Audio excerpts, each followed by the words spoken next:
Hey, it's Sarah with Loaves and Dishes, and today I'm going to be showing you how to make these chocolate chip cookies from scratch. So in a bowl, you're going to add a cup of melted butter, that's 2 sticks of melted butter, then 1 1/4 cups of brown sugar. You want to make sure that that's packed, and I would recommend using a dark brown sugar. And then you're going to add 1/3 of a cup of regular sugar, and you're going to give that a mix. You can use light brown sugar, which is what I used, but I think dark brown sugar would give it a deeper and richer flavor. So you want to give that a good mix. Make sure everything is just incorporated really well.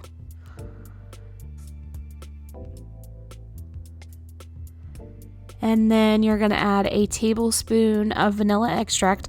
You can use real vanilla extract, but imitation vanilla has a stronger vanilla flavor. And that's what I like to use when I'm baking. I think that it just works better and it's cheaper. So, and then give that a good mix.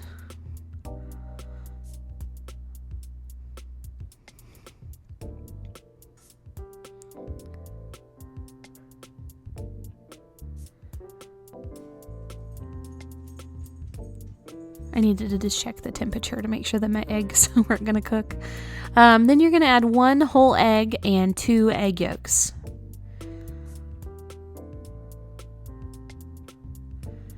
And mix that up. And then you're going to add 2 cups of flour.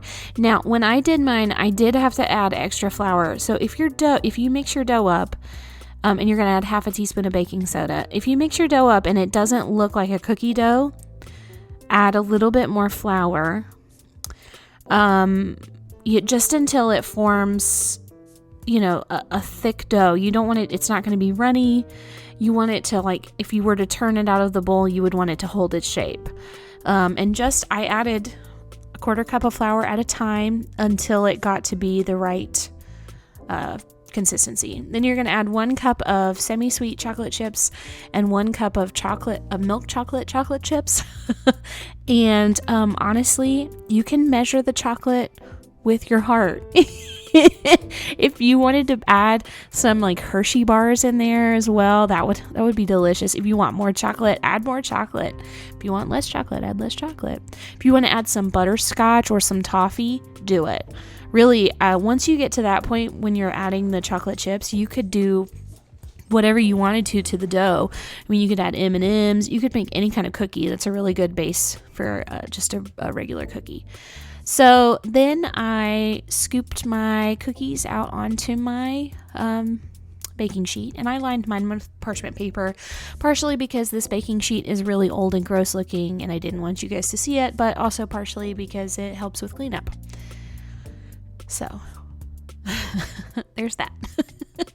And then this is really important. So I put these cookies out on this tray, and then I put them in the refrigerator for at least half an hour. And so what this does is it gives your dough a chance to rest, and it gives the dough like a chance to really absorb all of the flour and everything. It just gives everything a chance to really come together. And then you're going to bake it at 350 for 10 to 15 minutes. And I did have extra dough left over, and I just put that in a container and I put it in the fridge to use later to bake whenever I feel like it. So I made these cookies a little bit big. They ended up cooking for closer to 20 minutes, and I'm going to sprinkle them with a little bit of salt. This is like the magic trick. You sprinkle them with a little bit of salt, and then you take a bite, and it's sweet, delicious chocolate chip cookie, but with a little salty bite on top. So they were so easy to make too. If you want to see more recipes like these, check out loavesandishes.net.